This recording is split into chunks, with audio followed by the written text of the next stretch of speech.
1% of all the jobs are reserved for people with disabilities. 5% are reserved for minority communities. 10% are reserved for women. Another 10% are reserved for people from underdeveloped districts in Bangladesh. So that's 26% of the jobs reserved. But that's not all.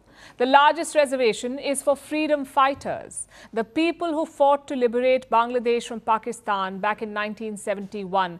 30% of all jobs, all government jobs are reserved for these people, for their children and their grandchildren. When we add this to the other reservations, the total comes to 56%, meaning 56% of the government jobs in Bangladesh are reserved. They're not open to the general public. And this is why the students are angry. This is why they have been protesting. The quota system had been scrapped in 2018 after similar protests, but now it has returned. Last month, a court reinstated the quotas, and that is what sparked the latest round of demonstrations. This is against various parts of the system, from the percentage of reserved seats to the vacancy rule. What's the vacancy rule? If a reserved job cannot be filled, if the quota candidates fail to clear the requirements or the recruitment tests, the job would be left vacant.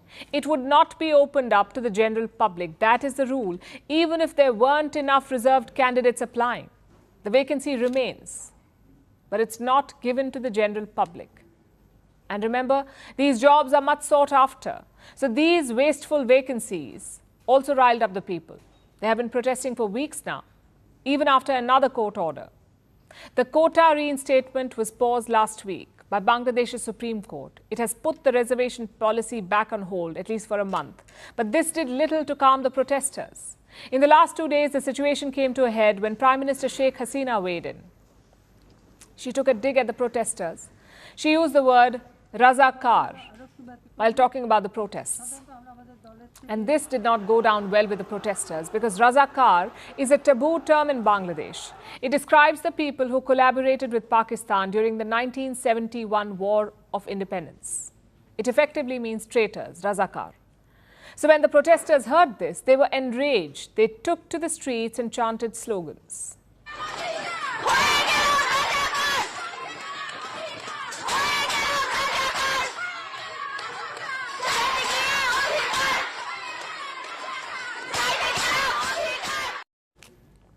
That roughly translates to, I went to ask for my rights and I became a Razakar. The next chant was even more problematic.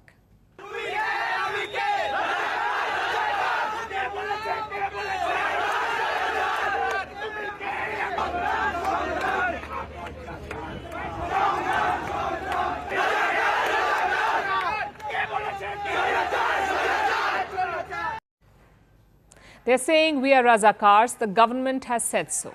Now, if you remove the second line of this chant, it looks like the protesters are just calling themselves Razakars. And remember, that is taboo in Bangladesh. In fact, it is an insult to the nation's freedom struggle.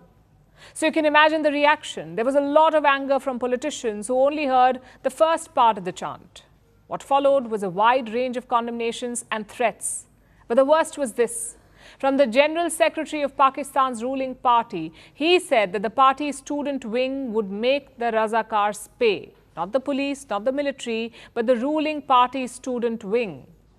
This threat was issued yesterday, and that's when the violence escalated. We were rallying, and suddenly the ruling party student wing attacked us in front of Bijoy Ekattor Hall first. Then we were coming towards the Vice-Chancellor's house when we were stopped there. The Chhatro League ruling party student supporters again attacked us from behind. They were hitting heads in a targeted way. Bangladesh's quota protests have entered a violent new phase. No side seems ready to back down and the bodies have started to pile up. We hope that the situation de-escalates and cooler heads prevail.